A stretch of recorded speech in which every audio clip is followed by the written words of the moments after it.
Greetings, everyone. This is Rock and Roll Spot Country with the Weekly Comic Book Roundup. Bit of a short, it was a bit of a light week. So we're going to have a few books for this video and then a few for the next video.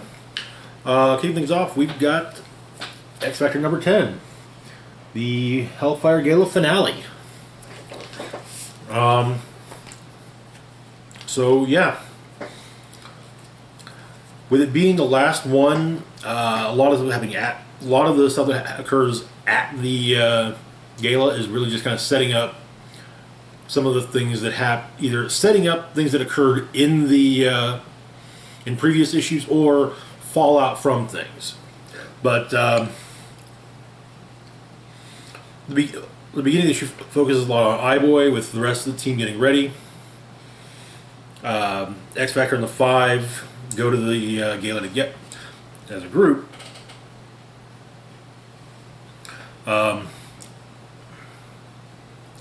Later on, though, Prodigy has something to take care of that says he has to leave because he forgot something at home.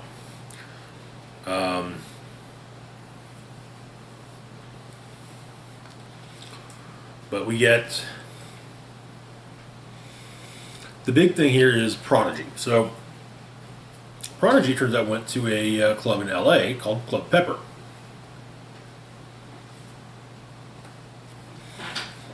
Where his old cell phone is waiting for him, with a note attached saying, "For Prodigy, with love, Prodigy." Also, it turns out that the events of last issue pretty much happened right before the gala began, because Shatterstar's look when he arrived at the gala was not a Creator Jimbo Carnation to highlight his time as a gladiatorial, as a pit fighter. No, this was, he showed up covered in Siren's blood from when he killed her.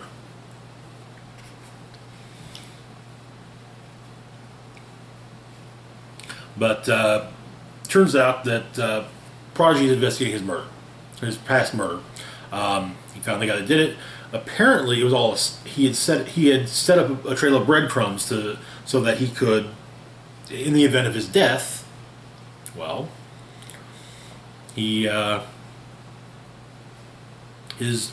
future self, his resurrected self, could finish the job.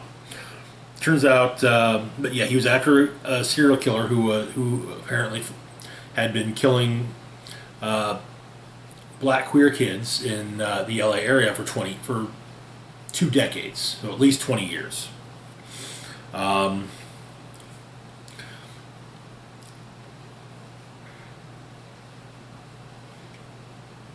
Did a great little.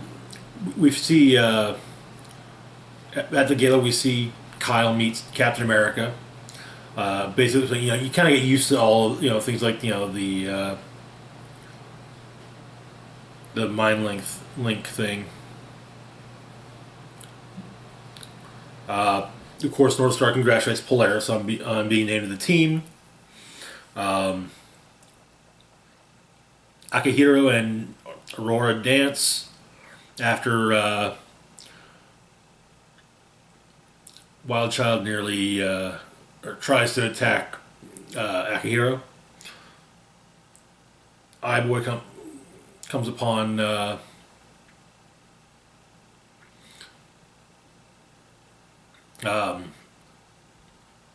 Prodigy, and they figure out what happened. And they, the whole thing, there's a video left on the phone for Prodigy, but Prodigy's able to, through hand signals, actually pull off an energy blast, which as he describes, won't kill Prodigy's murderer, but give him the worst sunburn of his life and possibly radiation poisoning. But Akihiro and Aurora show up. Aurora has some choice words for the serial killer, and the cops arrive to take him into custody. It's also discovered that Prodigy's body is buried in the basement of the guy's house. Back at the McNean's, how do you pronounce that? My kinds, I guess. Speed shows up to meet with Prodigy, and then they have their nice nice little reunion. But there's a body in the bushes, and iBoy tries to get Speed not to go a certain way, but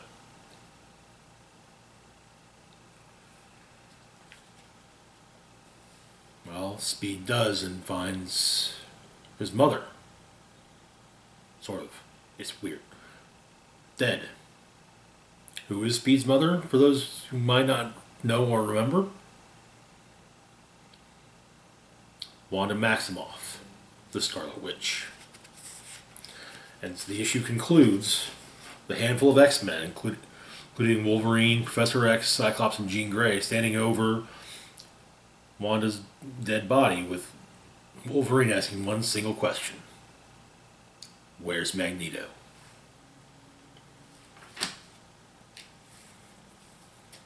And that is where the issue, as well as the series, ends. Much like the complaint I had with last month's issue, this one honestly felt a little rushed. It feel like they were trying to get as much done as they possibly could, just to get to, just so that you'd say, okay, the story, the whole thing is wrapped up, because if we do manage to come back to this later, it might end up, things might change with the X-Men to the point where none of it will work anymore. So, but honestly, aside from those last couple of issues, X Factor was a fun series, and I'm going to miss it. It does, however, look like that the X Factor characters will be involved in the upcoming trial of Magneto. So, silver lining, I guess. In dire need of being a silver lining that's in dire need of being polished, I guess. Anyway, moving on to our next book, we got Cable number 11.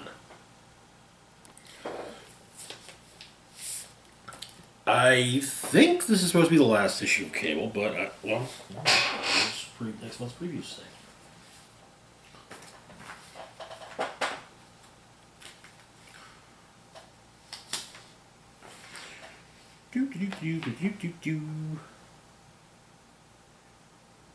Yeah, it looks like it is, so...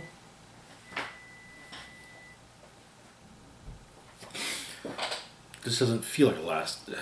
Yeah, anyway, so where we left off with Cable. Cable, after all, is not at the Hellfire Gala.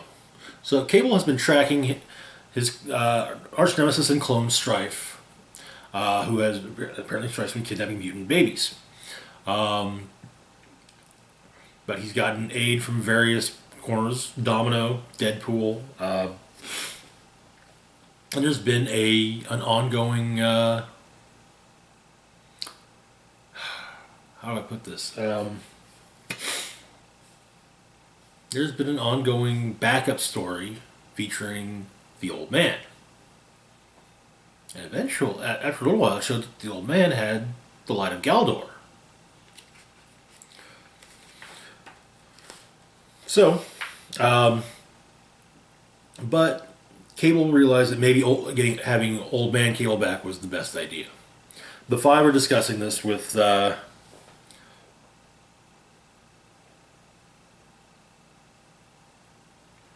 Hope definitely being in favor of bringing back Cable, Old Man Cable, because that's how she knows Cable. That's her dad. Tempest is also in favor.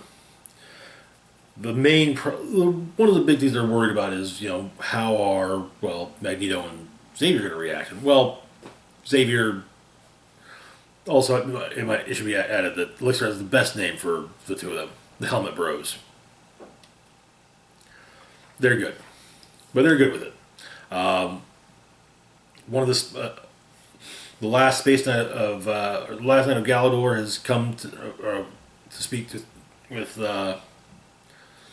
with the Summers, but he's basically, hey, just hang out. We'll get you taken care of.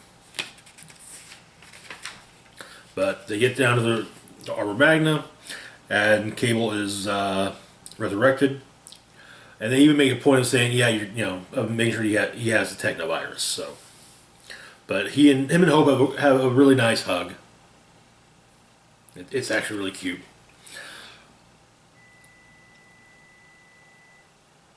But so the two Cables work together on his new space station, Grey Malkin 2, and to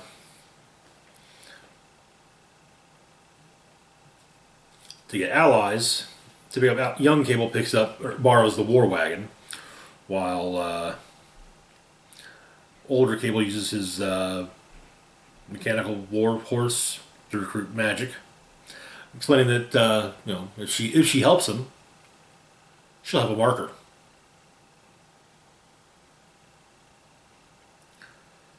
And she says to him that they're going to get in so much trouble someday. We also get the War Wagon's deployment log. Constructed in 1992. Then 2021 is the Summers War and the Demon lands against Strife. Something that's been redacted happened in 2023. 1918, Tunguska racing catastrophe. 2901, impounded during the attack on a corrupt Time Variance Authority. Yeah, that TVA. 1978, New York City blackout caused by assault on Strife in the Bronx. 2099, War Wagon 2 debuts with a new AI selected from a contest in the Mojoverse. 2015, Secret War Wagons. Admittedly, this is more of a Deadpool story. All events are untold tales in chronological order. All this has happened already. You just don't know it yet. Seriously, that's one of the best ones they've had. That's one of the best things I've seen in any of the Greco era X books. But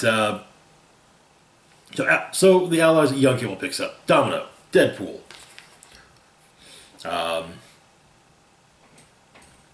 Scott and Jean, Hope and Rachel,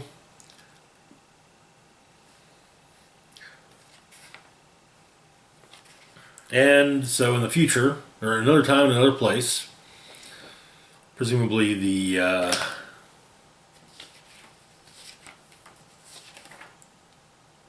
Demon Lands, Cable's getting ready for his assault on Strife. Apparently, Strife is going for supernatural stuff. Supposedly going after Blasco's spell book, and about to do a sacrifice of a baby. Though the words he's using from the evil book of evil that he's reading from, well, let's just say they might sound familiar to some horror fans. Kunda, Astrata, and he gets cut off before he finishes the next word, which begins Mon, and so yeah, he's got the Necronomicon.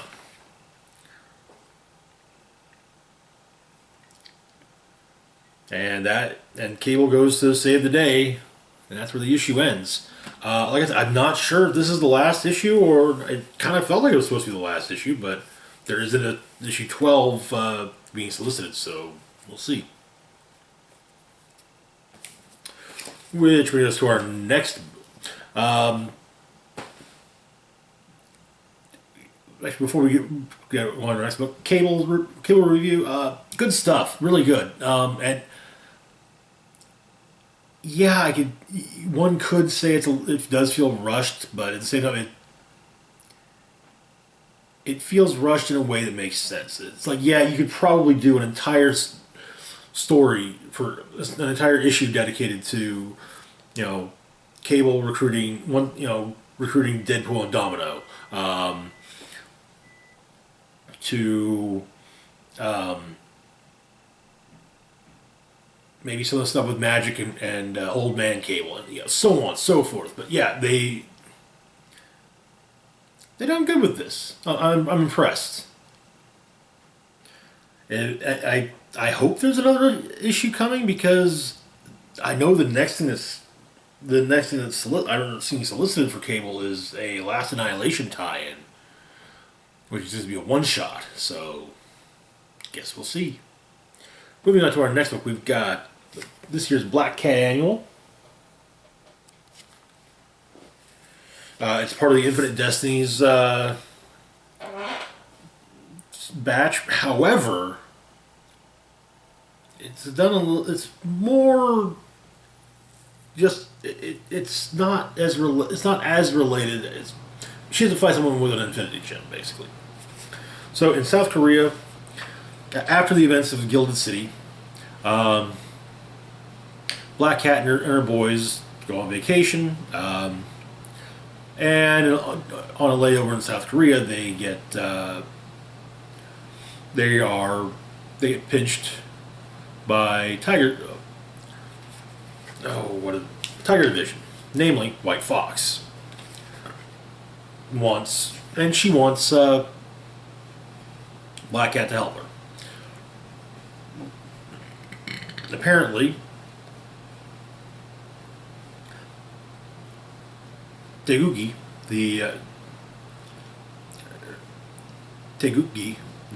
basically Superman, but Korean, has been compromised by a South Korean crime family. So, the rest of Tiger Division, the General, the totem that walks like a man, Mr. Enigma, the unkillable brawler god of the soul streets, Luna Snow, cryokinetic pop star and agent of Atlas, Gun R2, robot rookie with big shoes to fill, and Auntie Auntie, canny gambler sorceress with a deck of magical playing cards, older than she looks, will distract Taeguki, while Black Cat and White Fox try to figure out how it is that the South Korean crime family is controlling him. So they go in.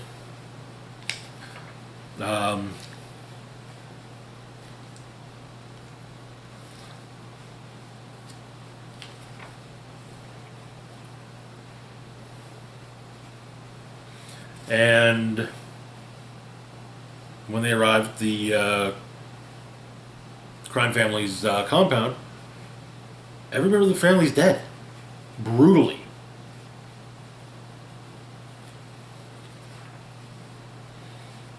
While Tiger Division deals with Taeguki, God, I'll one of these. I gotta try and work on it, saying that over and over again, just to, yeah. But Black Cat and White Fox deal with a group of assassins, maidens, mercenary death cult from Daegu, and they wade through them. When they discover that the one controlling Taeguki is Mongdal, a psychic cuckoo, a body thief.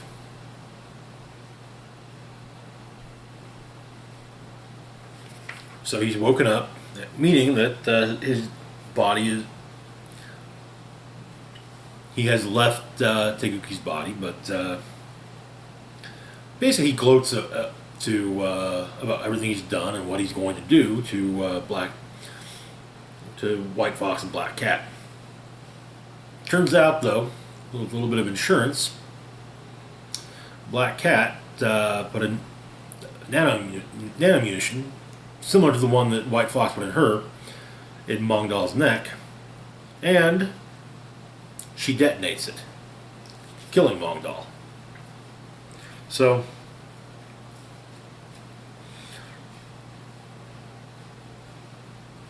the day is saved, and yeah, presumably Black Cat gets the nanomunition taken out of her neck. Happy day. Honestly, solid A story. The fact that they got Jed McKay, who is currently writing Black Cat, to write this as well, really helps, because it honestly feels like it's just the next issue of Black Cat. And to be perfectly honest, this is kind of going to be potential. The next Black Cat story is actually kind of related to what happens in the annuals. So yeah. Now we got Infinite Fury. apparently, um,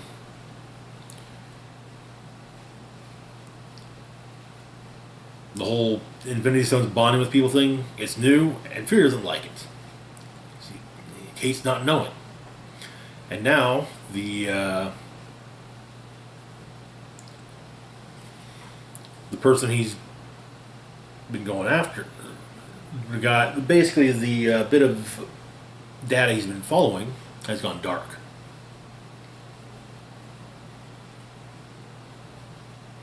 And Fury goes to one of his safe houses only to find it wired to explode. It does so, and a shadowy caped figure shows up. Explaining that Fury's quite good.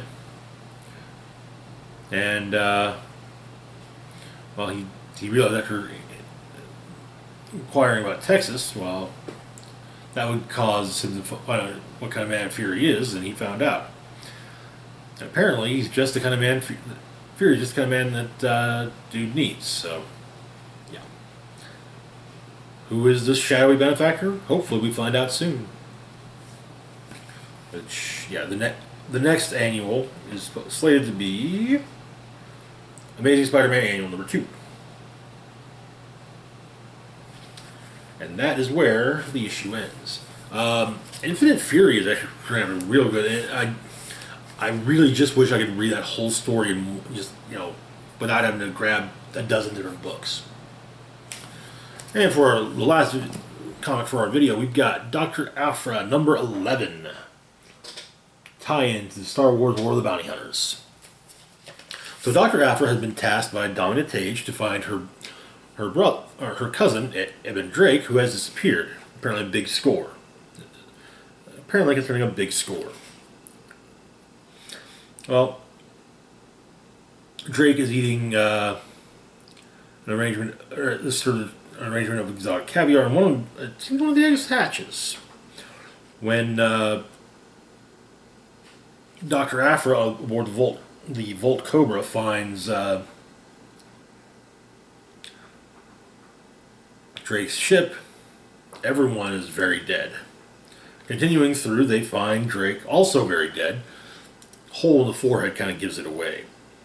But apparently, he has a little one of the invitations to Crimson Dawn's get-together.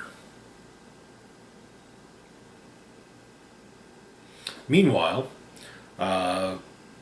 Just Lucky and Ariel Yu are on their way to take care of one of the people from Crimson Dawn, and discussing their history and, well, yeah, some of the not so nice parts about their shared history. Back with Dr. Aphra, the bounty hunter Dirge shows up. Apparently, he was there to collect a bounty on Eben Drake, but he was wanted a lot. But Dirge wanted him alive, so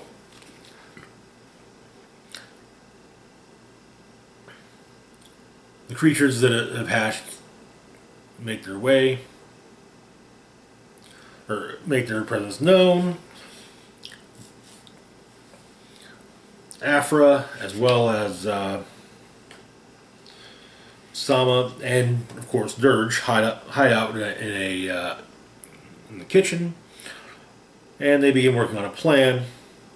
The idea being they're going to get them all into the airlock, use the pressure change to kill the creatures, and yeah. So it works like a charm, and once Dirge leads all the creatures into the airlock, Aphra pulls Sama out and then, well, shuts the airlock out and vents it into space. Likely making herself an enemy of Dirge in the process. Back in the Inquisitor and Tage space, Dominic Tage is contacted by Dr. Aphra, who, says, yeah, apparently he was invited to a Crimson Dawn shindig. They're supposed to, try and get they're auctioning off Han Solo. And so Dominic says, hey, well, you got the invite, you go, be my eyes and ears there. And we see some of the other fake people who have invitations. Jabba. I think possibly Prince Shizor, though I could be mistaken. I wouldn't be surprised if they introduced Black Sun has popped up, and I'm not. So it wouldn't be surprising if they decided to just bring in Shizor. I think Sly Moore, and yeah, various others. So, but Tage does tell Aphra to try and enjoy the party. Pretty good. I I'll be honest. I definitely Dr. Aphra is definitely growing on me.